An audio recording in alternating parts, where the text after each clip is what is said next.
Support for Rainier Avenue Radio comes from Cascade PBS, presenting Season 2 of Out and Back with Allison Mariella Desir. Join Allison as she explores the Pacific Northwest with changemakers who are reclaiming space in the outdoors and creating opportunities for local BIPOC communities to engage with nature and find joy and healing. It's available now on Cascade PBS app and airing on KCTS 9 Thursdays at 8:50 p.m. Mga kaibigan, ito po si Kuya Bert Kawili. And this is Miles Salvador from Australia. And I'm Norb Kawili, also known as Norbcam. Kung gusto niyo po ang latest news and events from the Philippines at yung local Filipino community, Phil-Am Radio po. We play Filipino music and interview guests from all around the world. And I'll keep you updated on the latest Seahawks and sports news. Kaya always tune in Phil-Am Radio every Tuesday, 1 to 2:30 p.m. Pacific Time on Rainier Avenue Radio World. And in YouTube and Facebook. Salamat po. Tune in to Real Estate and Money every Tuesday afternoon from 2:30 to 3 here on Rainier Avenue Radio World. Join your hosts Violetta Strash with John L. Scott Kent North and Tina Lombard with Guaranteed Rate Affinity. They'll help you navigate the waters of our volatile real estate market and offer you some guidance on how to make your hard-earned money work to make your dreams come true. Learn about current trends, get tips on financial matters, and have fun, interactive discussions about your home inside and out. That's Real Estate and Money. Welcome to the coronavirus pandemic. I'll take coronavirus for 100. Fever, chills, shortness of breath, loss of taste or smell. What is stay at home and isolate? Correct. Coronavirus for 200. Inability to stay awake, persistent pain or pressure in chest, trouble breathing. What is seek immediate help? Coronavirus for 500. Crippling and potentially dead infectious disease eliminated the United States with vaccination. What is the polio vaccine? I'll take coronavirus for 700. The Daily Double!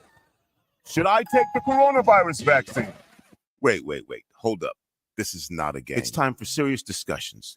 We have coronavirus vaccines, but not everyone is comfortable taking them. Here's the facts. Based on what has been proven about vaccines for other diseases, COVID-19 vaccine may help keep you from getting seriously ill, even if you do get the virus. Getting vaccinated also may protect people around, particularly those at greater risk for severe illness from COVID-19. We don't yet have all of the answers. Get informed, talk to your healthcare physician, and make the right decision for you. This is a message supported by the Washington State Department of Health.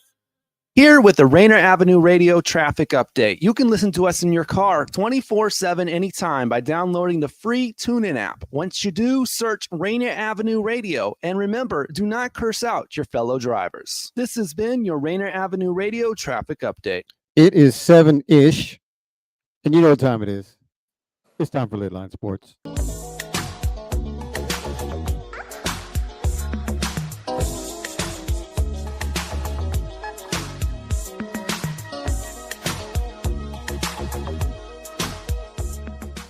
Hello, everyone, and welcome back to LidLine Sports right here on Rainier Avenue Radio World. I am your host, Pep. And, of course, my main man, O, is also on board. What's happening, O? What's good, Pep? I see you over there representing the Seahawks while I represent the Mariners. So.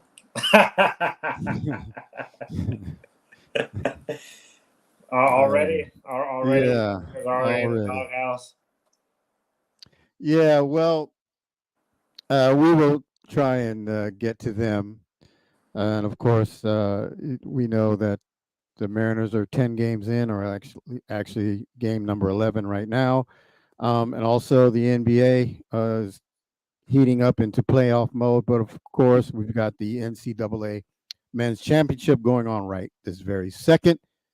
But, of course, I want to start off with the women's Final Four and championship, which was yesterday.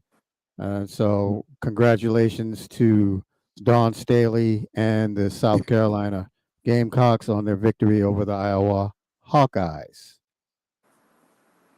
Did you watch the game? Yeah. I got to watch the second half. I was busy during the first half.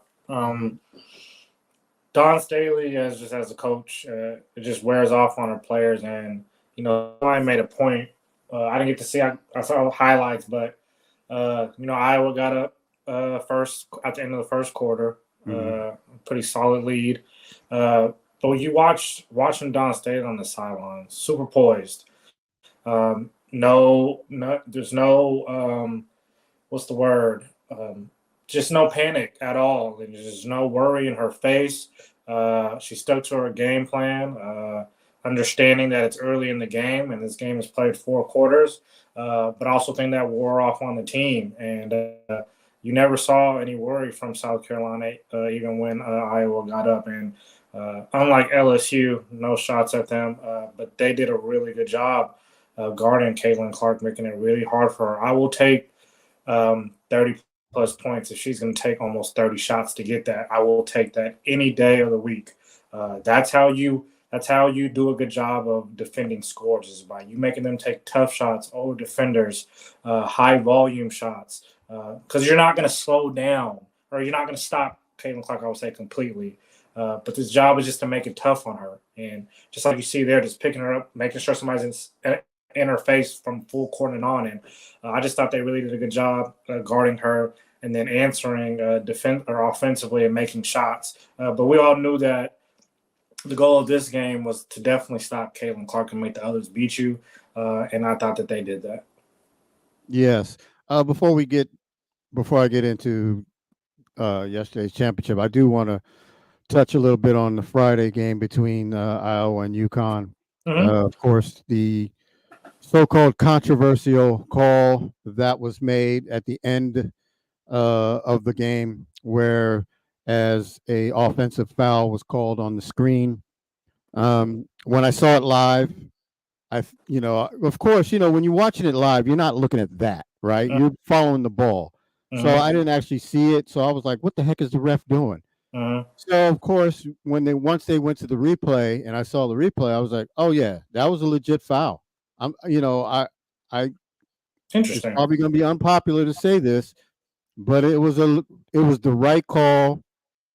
Period. I mean, it doesn't matter when it occurs. If it's the right call, you got to call it, and it was the right call. She definitely fouled the player. I can't remember who it was. I think it was number 4 for Iowa. I can't remember who it was, but she was definitely fouled, and you can't do that. And here's my thing. I may be wrong. I don't know, because we'll never know. However, if the call wasn't made and the ball got to Paige Beckers and she hits the J and wins the game or ties the game, or whatever, I guarantee you that replay would have been shown over and over like it has been, only it would have been saying, how come no call? People would have been saying, people would have said, oh, how come no call was there? So, so you're damned if you do and damned if you don't. But it was the right call to me.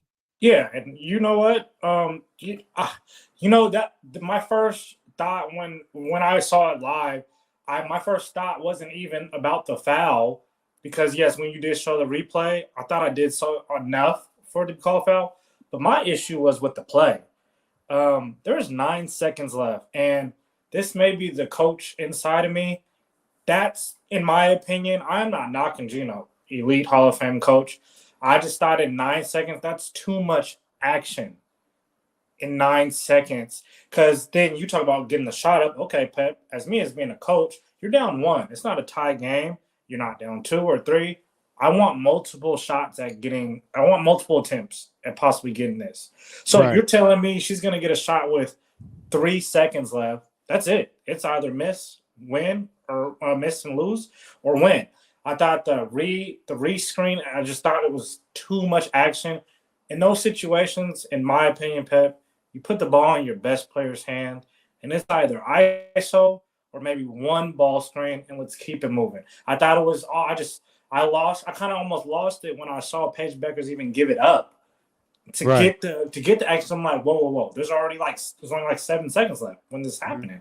But then you have things like that can possibly happen on the other back end as well, of things like that. That's just the coach in me. And I saw people, go overboard about the call. Was it right or wrong? And I think just what you said, Pep, I think it's the competitor in people and, trying to treat this as if this is like an LA Fitness or pickup game. This is a real national championship moment.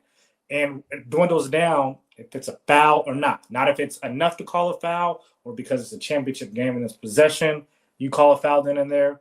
It's a foul. It was a foul. That's why when I saw the replay, her elbows were sticking out. That's an offensive foul. It's point blank and simple. I didn't like it because it wasn't a lot, but if I was coach for Iowa, I'd want that call, and I'd be pissed if I didn't get it. Right. So I agree with you, but for me, it was Gino even running so much action with less time, put the ball in Paige's hands and let her make a play. So that was my opinion on that. Great job, Coach, because you know what? I didn't even think of that. That was great analysis on your part. Yeah, to me, people were saying that let the players, decide, but they did, because that wasn't a subjective call. That was clearly a foul. So the players actually did decide because the player made the mistake of putting her elbows out, and plus she went into the player. She wasn't just standing there. She moved to get in the way, and you can't do that when you're screening. It doesn't matter how much time is left. You got to make that call. I mean, it was right in front of him. If he doesn't make the call, then he gets vilified for not making the call from one way to the other. Like I said, you damned if you do, damned if you don't. So, for those fans of UConn, they're ticked, and but that's the way it goes. And if it went the other way, it would have been Iowa's people that would have been all upset. Exactly. Like, how can you not let Caitlin Clark get in the championship game off a call like that? Blah blah blah. But fortunately, it worked out the way it did. It was the right call, like it or not. And then, then we moved on to the championship game where Iowa went off to a real quick start. By the time I turned it on, it was 20-9, Iowa. Yeah, I turned it on kind of late because I was actually watching some stuff on YouTube, and I was like, I was waiting for the game, but the game doesn't start right at 12:12 or whatever they say it does. So that's what I was thinking. And of course, I was watching some stuff on YouTube, and then so I decided let me go ahead and switch over and see what happened. And it was 20-9. I was like, ooh, okay. But I wasn't worried because I said, I was doing back and forth with my man Carter, texting, and I was saying, man, it's still early, and then what? The thing, here's where Iowa messed up, because, you go up big, but you can't maintain the momentum. And the fact of the matter is, early in the second quarter, South Carolina already took over the lead, just like that. So, that 18 points that Caitlin Clark had in the first quarter was negated because in the second quarter she had 3. So by halftime they were down 3. So, that momentum switch was just pure. It's what's been happening with South Carolina all season long. I mean, they've been down, and they always seem to come back. And of course, that wasn't even their biggest comeback, right? So they've had bigger comebacks and basically won a game, basically on a fortunate 3 by a player that doesn't shoot threes to win a game earlier, in later on or earlier in the season. So, man, I'm telling you, it was all in the cards for South Carolina to go undefeated at 38-0. And Dawn Staley, look, I've been a Dawn Staley fan since she was coming out of high school in Philly and went to Virginia. That was quite a long time ago. It was late 80s, early 90s. I was back there then, so I was able to follow her. And she's been awesome. Her whole career, basketball, as a player, as a coach. I am a Dawn Staley groupie fan, whatever you want to call it. That's me. I am it, for sure. So I got a subjective question. Now look, and I just feel like can you be called a GOAT, the greatest of all time of a sport, out winning a championship? So absolutely not. Yeah. So, it's good that we live in this moment of living in the moment and the social media world and all this. And by all means, when you think of Caitlin Clark, she will forever be etched in women's college basketball history for just how she has elevated this game on the platform, put it on a bigger platform, and just all the things, the records she's broken. But now when we're talking the greatest of all time, this goes back to like how we like to argue or debate, like the kind of like the LeBron and Michael Jordan thing. When we're just talking about greatest of all time and just the accomplishments of on the court, it's hard to call somebody a GOAT without having won a championship. It's almost impossible. I get it that winning a championship is a team award, but usually the best players do that. I'm not saying that happens all the time, but that is the cement to every professional sports player's resume, regardless if they won or not. We've heard these arguments about many players in many sports about how the legacy drop off without having that ring next to it. So in my opinion, I saw a lot of other women's resumes. I grew up watching, I guess when I was younger, the Sue Birds, the Diana Taurasi's, the Maya Moores, who have multiple championships. We can go even further back to this. Cheryl Miller's, multiple championships, multiple awards. When you're talking about numbers, does Caitlin Clark, can she definitely hold a resume with those guys? Yeah. But you put the things that what we play for, which is championships, into that resume, I don't even think I'd put her top 3. And that's not a disrespect to her whatsoever because, like I said, she is cemented when it's all said and done to being one of the best women's college basketball players to ever play this game. And what she's done to elevate the college basketball game will always be remembered, for sure. Yeah, totally, man. I'm with you. She's legit. Otherwise, we wouldn't be having this conversation. So kudos to Caitlin Clark for sure. For being so good that we have to ask the question. See, that's the thing. If you're that good and you have to ask the question, that's something else right there. That's a good point. That's a good point. But is she the best in college ever? That's debatable. I mean, you're going to have some, of course. The people in the Midwest are going to say yes. Oh, for sure. People on the West Coast are going to say Cheryl Miller, something like that. People back east are going to say, hey, Shamik Holmesclaw, right? I could give you some names, right? And then, of course, Seattle, we're going to say, hey, man, we'll put Joyce Walker up with anybody, right? So it's subjective. And all I'm going to say is she's a legit player. For sure. Because, like I said, we wouldn't be having this conversation if she wasn't.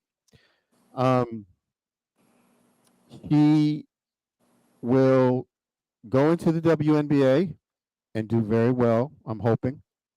I want to get into what Diana Taurasi and Sue Bird were talking about the other day. I'm glad. They were saying that a reality check is coming. But she wasn't just talking about Caitlin Clark. She was talking about the new people coming in the WNBA in this particular draft. Yep. And she's correct. And she was not dismissing Caitlin Clark at all, because further in her comments, she was saying, however, if you're great, you're still going to be great. It's just going to be a little bit of time. You're probably not going to just come in and start roasting.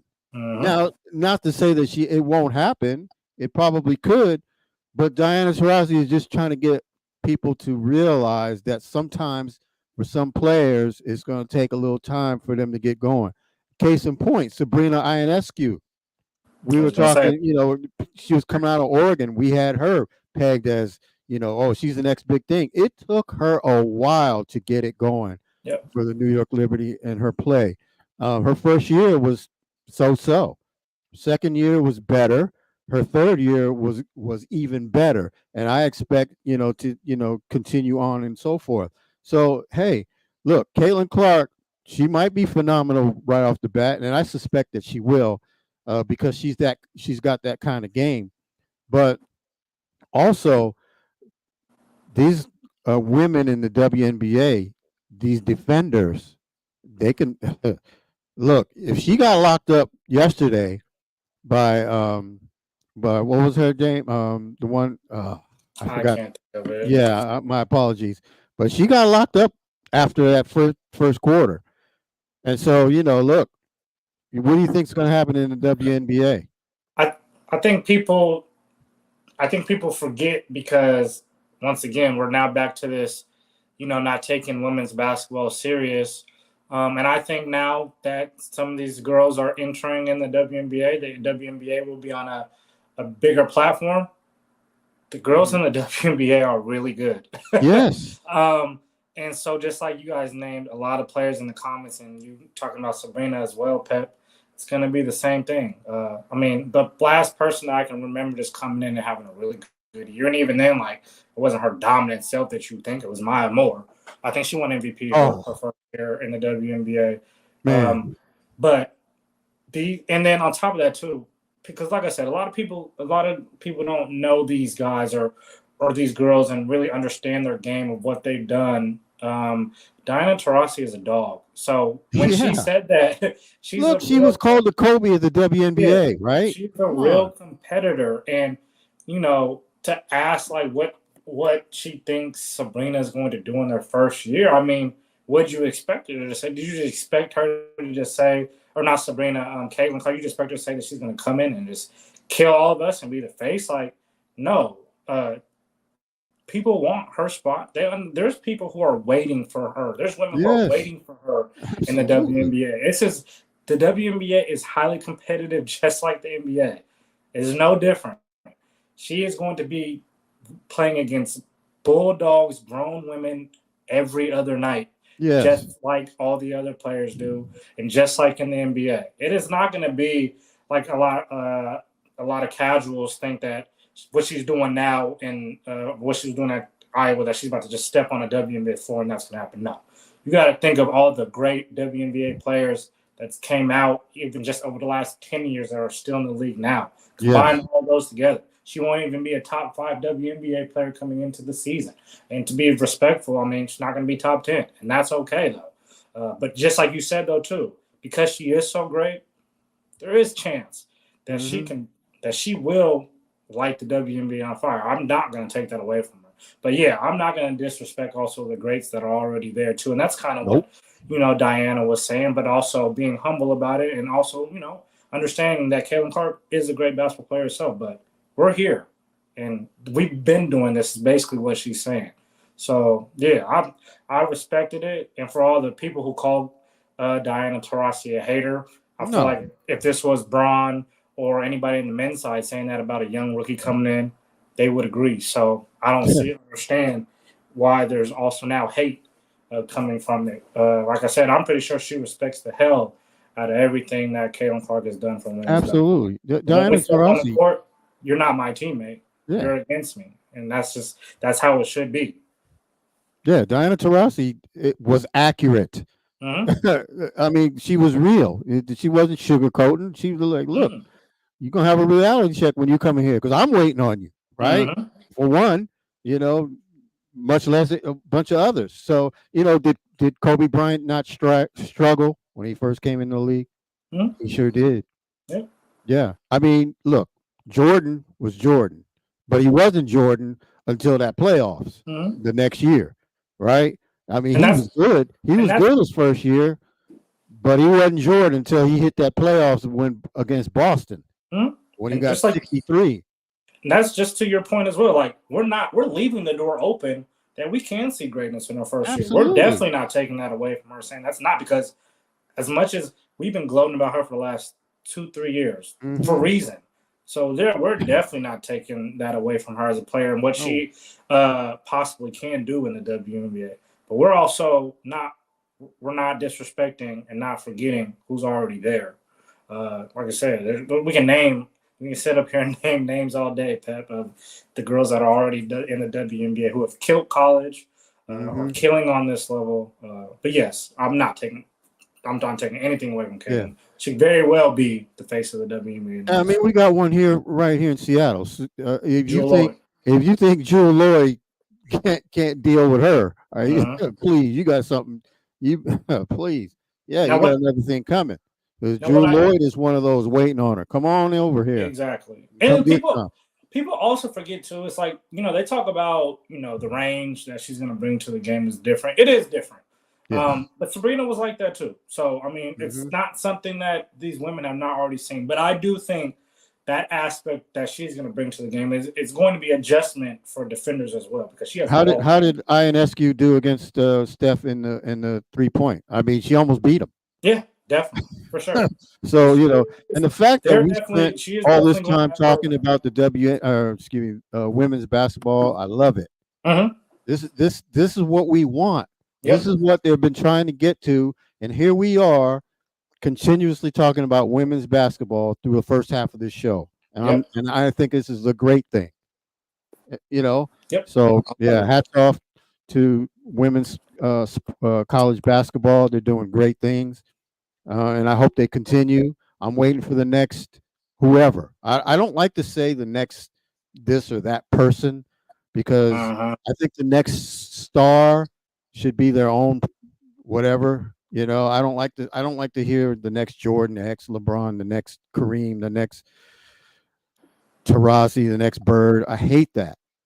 And it happens organically, though. It happens organically. It does. You don't ever have to force a narrative on a player, because that's when the pressure starts to build in, and you kind of have to find out sooner than later if that person is that or not. Right. The magnifying just glasses on them every second of the moment, and for the people who aren't that, it sometimes breaks them down as a player. So, it's okay to point out similarities. Yeah. Right. I mean, because of course, it's obvious. Caitlin Clark has been watching Steph Curry, right? Because her game is modeled after his, whether she would admit that or not. Because I'm watching her the way she runs around and the way she's carrying herself on the court. It's Steph, and where she's pulling up from, it's Steph. She's watched him over the years. It's obvious, because look, people ain't pulling up from half court until he was doing it, right? I mean, please. So but kudos to her, because not only has she modeled it, she's done it so well that it's pretty much spot on. Yep. Right. So look, we're up against the break. So when we come back, we're going to get into the men's final that's going on right now. And of course, we'll talk, the Mariners, I guess, and, and the NBA. So don't go away. We'll be right back.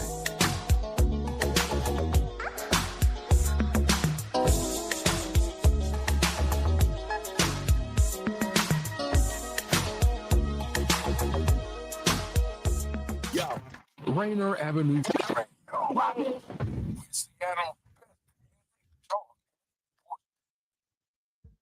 Do you have an idea for a community project in your neighborhood? You could be eligible for up to $50,000 in funding through the City of Seattle's Neighborhood Matching Fund. Grants are awarded to grassroots projects that build stronger communities, with an emphasis on projects led by impacting Black, Indigenous, and people of color BIPOC communities. To learn more about the Neighborhood Matching Fund, or to see if your project meets the criteria, visit seattle.gov/neighborhoods/NMF. What's going on, world? It's your boy OG Mambo. And your guy D Money. Join us along with Pint Size Patron and ID Yourself here on Fresh Juice at Rainier Avenue Radio. Every Wednesday hump day from 9 to 11 Pacific. Get exclusive interviews from your favorite artists, all the hottest music, and updates on what we got going on in the world. That's every Wednesday, 9 to 11 p.m. on Seattle's Rainier Avenue Radio. 1, 2, get down. What's up, big and little homies? This is Masvita Maraire, host of Seattle Sports Weekly on Rainier Avenue Radio.world, your one-stop shop for Seattle sports. We cover preps, we cover college, we cover pro, we cover it all. Huskies, Mariners, Seahawks, Garfield, South, Roosevelt, Metro, King County. This is where you want to listen to for all the sports that's happening in Seattle. Seattle Sports Weekly, Rainier Avenue Radio.world.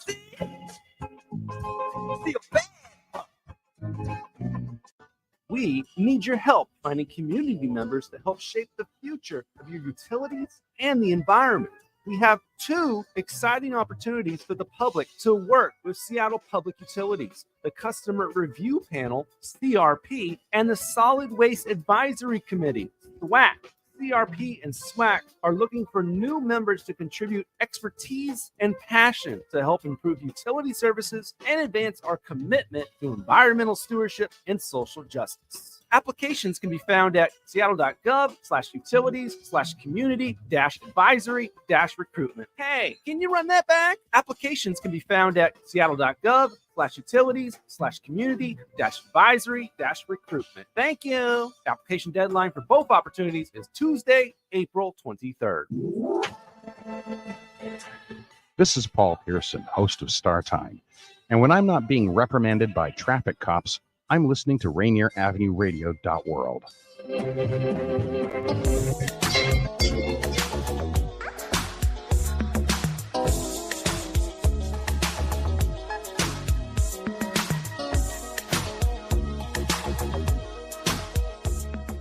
Welcome back to LidLine Sports right here on Rainier Avenue Radio.world. Friends, it's April. So if you need tax help, the addition of Street Beat this Wednesday is offering that at noon. And Fresh Juice is celebrating 700, that's 700 episodes this Wednesday at 9 p.m. So Wednesday's a big day. You got tax help at noon. You got Fresh Juice at 9 p.m. Got two new shows coming up this Thursday. Seeking Change at 5:30 p.m.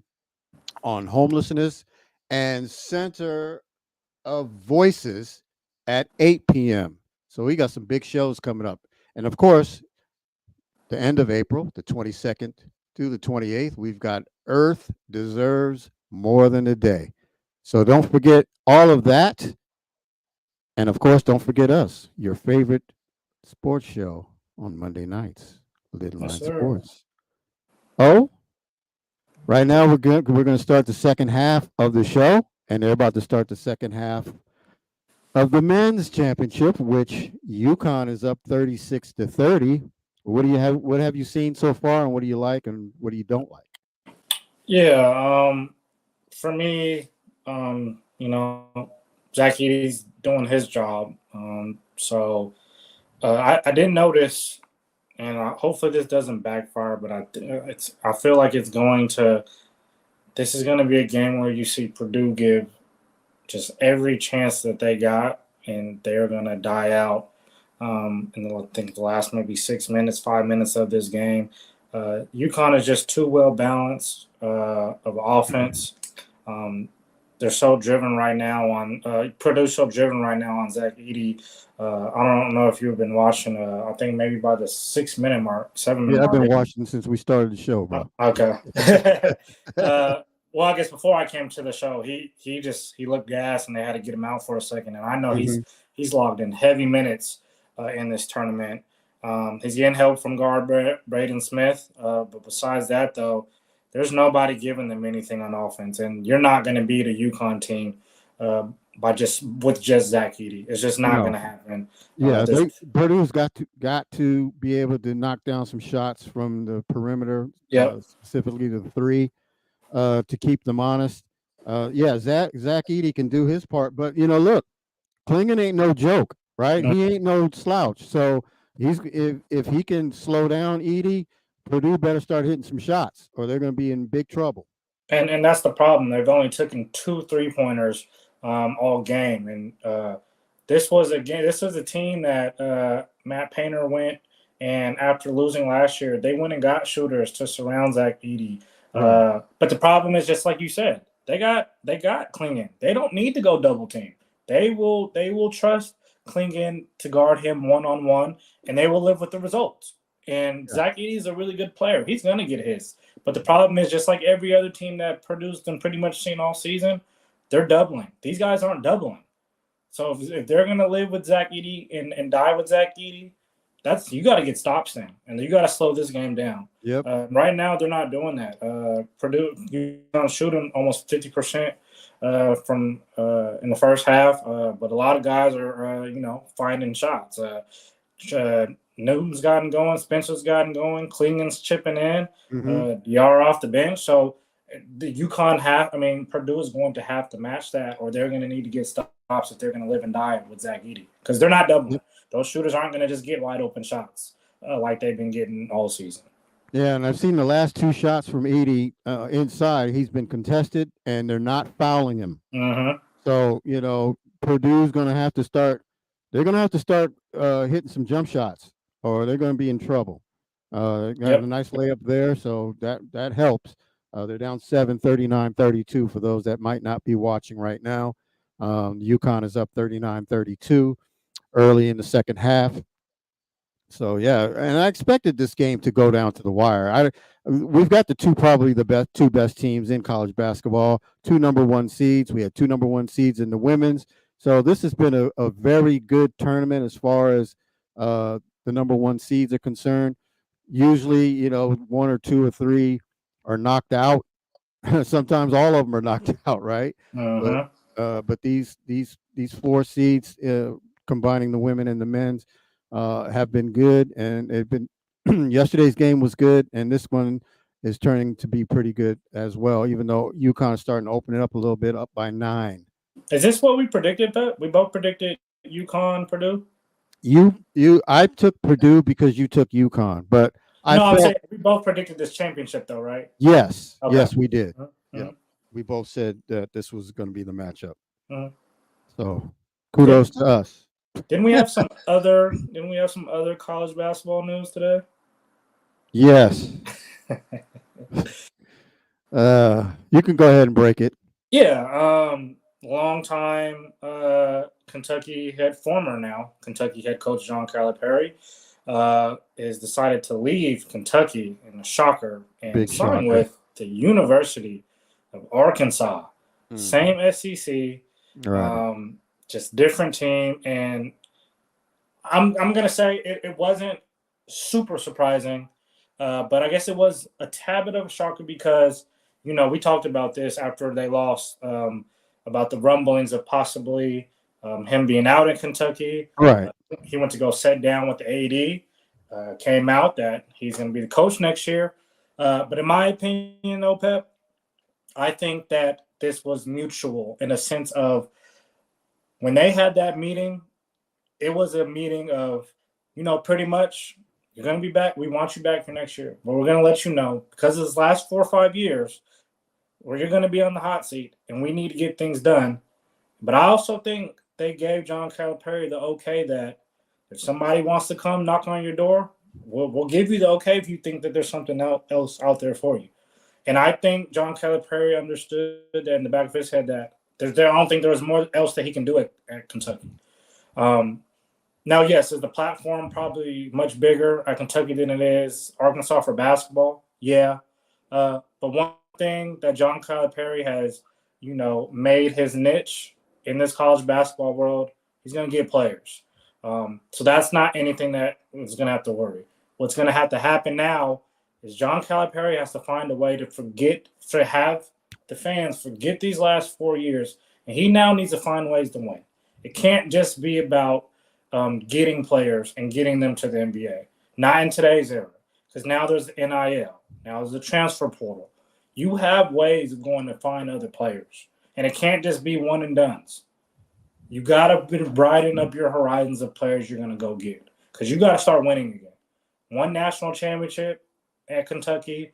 The last 4 years have been nothing but second round and first round defeats. 1 year didn't make the tournament. So that's, 5 years, I think. That has to change. So I'm not mad at Kentucky even for allowing this. But I'm also not mad at John Calipari for just kind of maybe seeing what it is. And, maybe it's time for me to, set my sights somewhere else. What's your thoughts?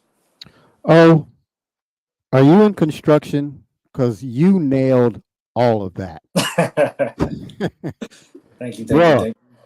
We said it after they lost in the second round game that Calipari, I would meet with Calipari and let him know and say, look, we want you back, right? But the results that we've been having can't happen again. It's look, next season, it's got to be Final Four or nothing, or you're out. I mean, and then of course, he probably said, you know what, I better find somewhere else to be because I don't know if I can live or deal with that kind of pressure. And this is the result. There's no question about it to me, and we said it. So, you know, like folks that listen, you remember we said that. So this is not a shock. I was, you know, and I personally do not care for Calipari. I haven't for years. I don't like him, and I don't like Patino. I've got my reasons because I was back east when they were back east, and you know, I just, you know, that's for another time, another day. But yeah, so I'm not surprised. Arkansas, well, you know what?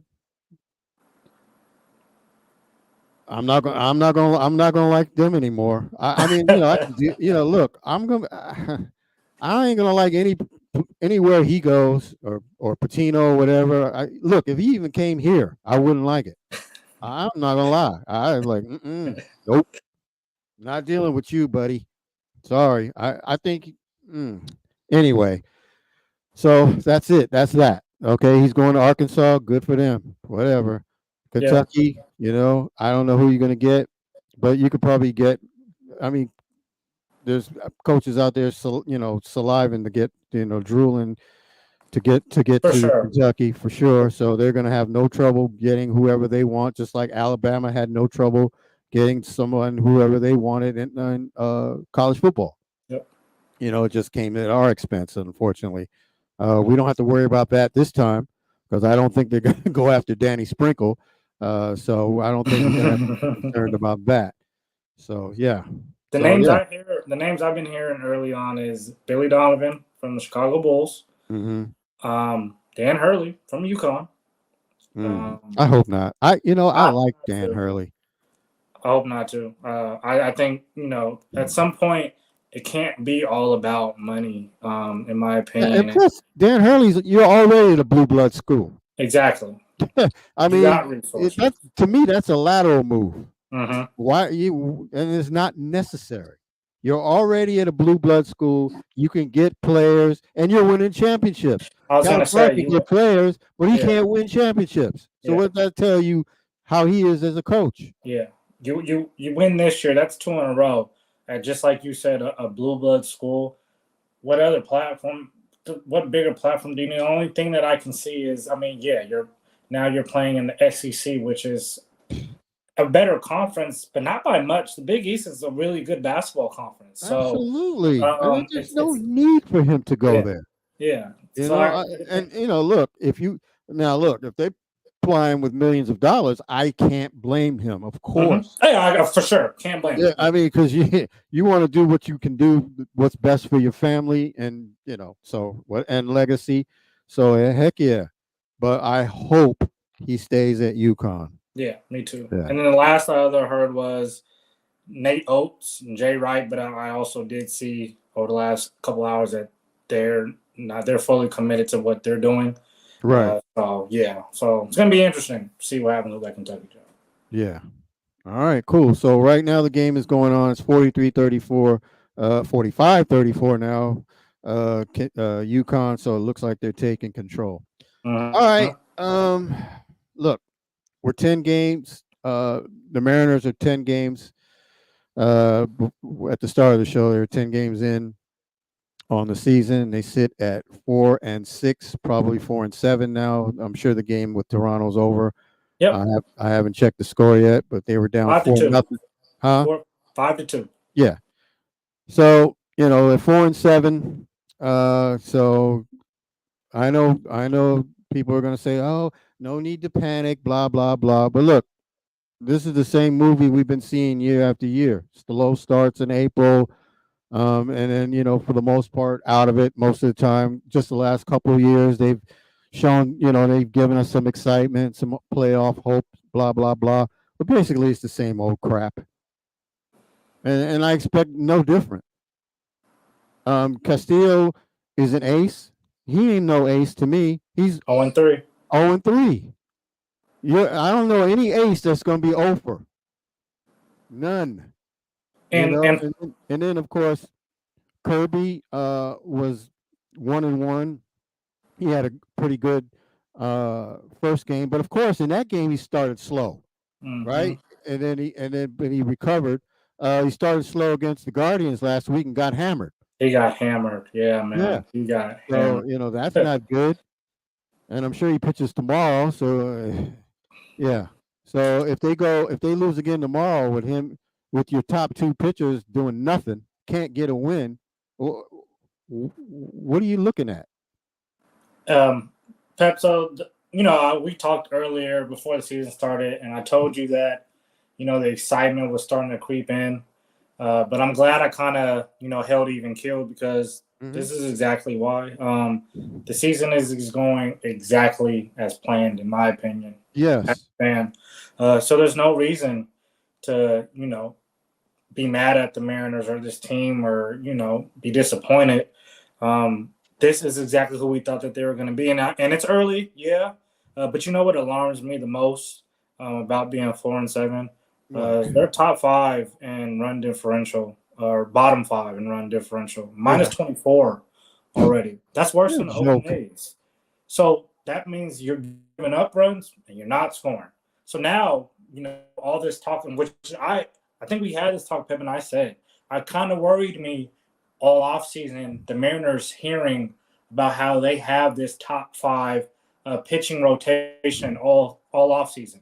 And I don't know, there's just something in the back of my head just told me that they were going to take a step back, because they haven't proven it. They haven't proven that they're a top 5 rotation.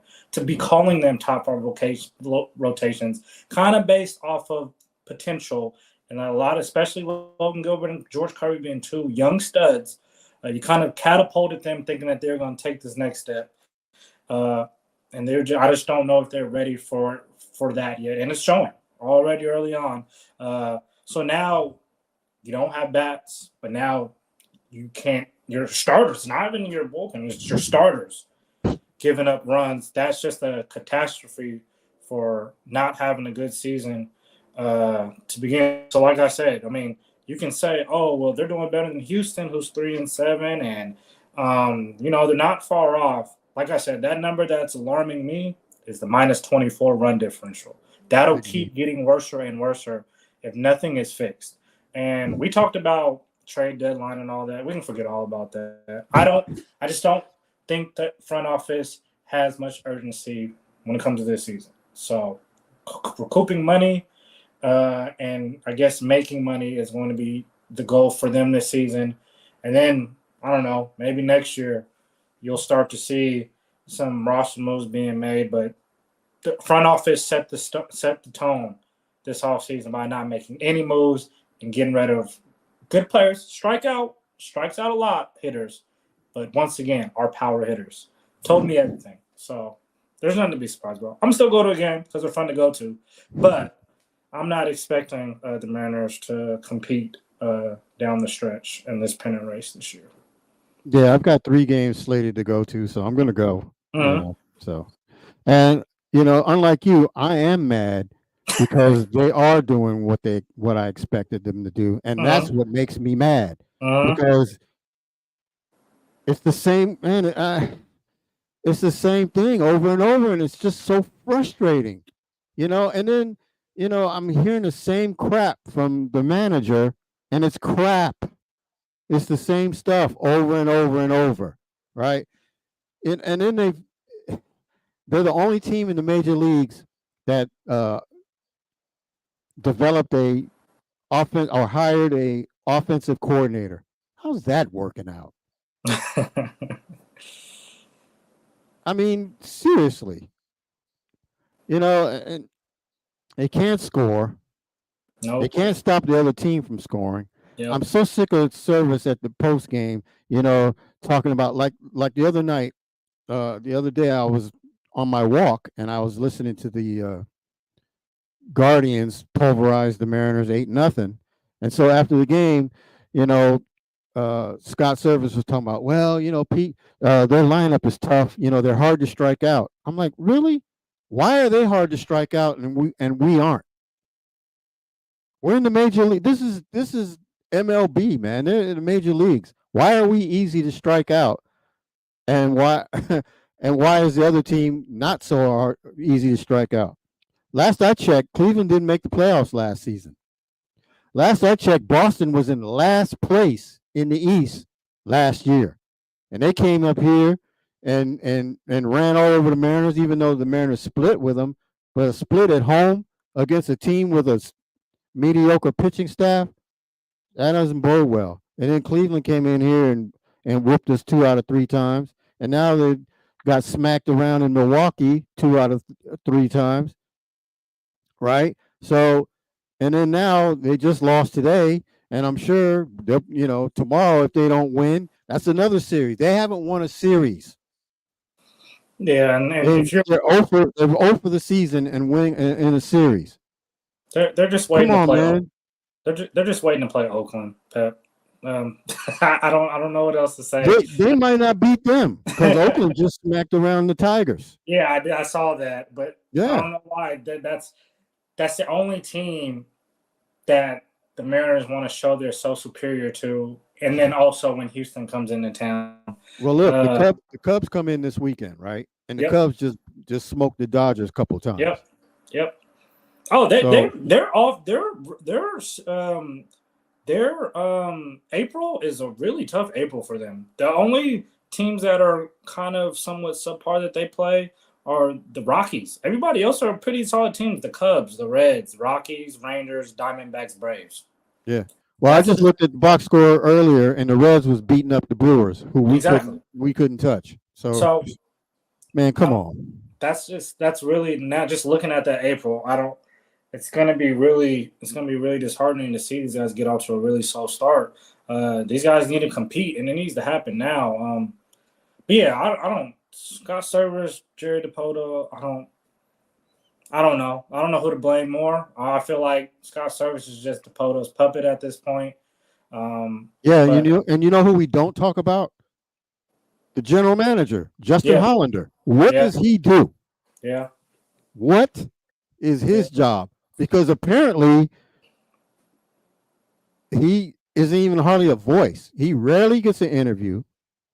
I rarely hear him on the radio. Yep. All I hear is DiPoto or I didn't know that Service. was our general manager, Pat. I mean, look, DiPoto, if anybody needs to go, he needs to go. They need to hire Kim Ng, and I'm going to say this till the cows come home. They need to hire Kim Ng, and then she needs to fire Service or make an assessment on who she wants as manager, because it can't be Service. They all got to go. And then make that move.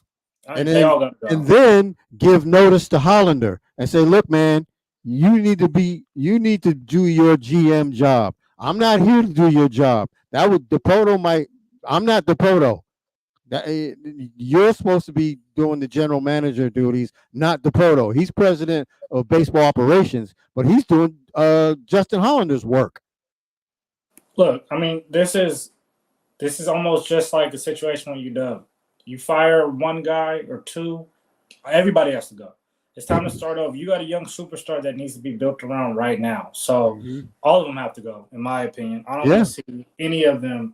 If one goes, they all got to go. It's just, like I said, it's disheartening that this city already is without a basketball team, has to deal with this from their baseball team when you see your hockey team trying. You see the Seahawks trying to make moves. The Mariners are the only and one of the worst franchises out of all sports. It's not even just Major League Baseball. Yeah, we're supposed to be satisfied with Polanco and a platoon at third base. Yeah, okay, right. Yeah, and it's almost like a slap in the fan's face to me. That's really what it is. Oh yeah, Luke Raley from Tampa. He comes up here. What? What was he? Right. Yeah, we get Mitch Garver. I like him. He was great for Texas when he wasn't hurt. Yeah. Yeah. Oh man, Haneger's back, and he's not hurt for now. I mean, come on, man. What do you really? Service, man. It's almost like he's Pete Carroll in baseball form. Yeah. Jeez. Well, we are in the last week of the NBA, Pep. Oh, last week. Thank you. Yes. one last week in the regular season, and the play-in will be on the way next week. So Can't many wait because I implications. haven't watched a regular season game from end to end at all. Well, I will tell you, Pat, there's a lot of implications going into this week. I think that there will be some really good games over this week if you just maybe turn on your TV and see. I'm pretty sure most of these channels will be showing games that have a lot of. Yeah. No, I'm just kidding. They'll be showing a lot of games that mean something. Nothing is set in the West. I mean, in the East from 3 to 6. Even the play-in between 7 and 8 between Philly and Miami. If Philly can get out the play-in, there's so many different things that can happen over this week. In the West, it's all over the place. Besides Minnesota, Denver, and OKC, only 3 teams that clinch a playoff berth. Even they're not set in their order right now, which is Minnesota, Denver, OKC. That can flip-flop. OKC is only 1 game behind Denver and Minnesota, who are in a tie right now with Minnesota holding the tiebreaker. The Dallas Mavericks are trying to catch the Clippers for the 4th seed.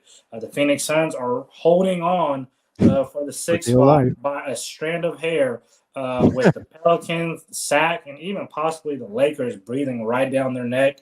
So that's going to be what you're really looking forward to, Pep, in the Western Conference, is watching those matchups. Sac plays New Orleans this week. The Suns play the Kings on Friday. The Suns played the Clippers twice. The Lakers and the Warriors play tomorrow. That has implications. So this is all going to go down to Sunday. And I like that they do. They switch the formats on the last day of the game now. So, you kind of have those teams who kind of watch and scoreboard watch to see what makes sense to do with their team come the last game. It's kind of hard to do that now because all the Eastern Conference teams on that last day, they play at 10 o'clock West or 10 o'clock Pacific time. And then all the Western Conference teams play at 1:30 Pacific time. Good. All Eastern Conference teams, for the most part, play Eastern Conference teams, and all the Western Conference teams play Western Conference teams. So it should come down to literally the last day on Sunday to figure out who's in the plan, who's not, and who's going to be playing who between those 1 through 5 matchups. Who's going to be playing who? So, or that 4 or 5, all that. So it's I'm going to enjoy this, and I'm going to be sitting at a TV sweating for these next weeks, just begging my sons to just hold on to at least the 6th seed because I don't want to be in the play-in. As much as I don't like the Lakers or don't care for them or the Warriors, it's a gauntlet to have to play in a play-in scenario, regardless. Right. So you want to stay out of that. But good matchups coming along this week for sure. All right, cool. Bro, I will see you next week. Thank you, sir. Rhonda Dorsey, Bill Walker Jr., Michael Carter, for your contributions and comments. We will be back next week. Holla.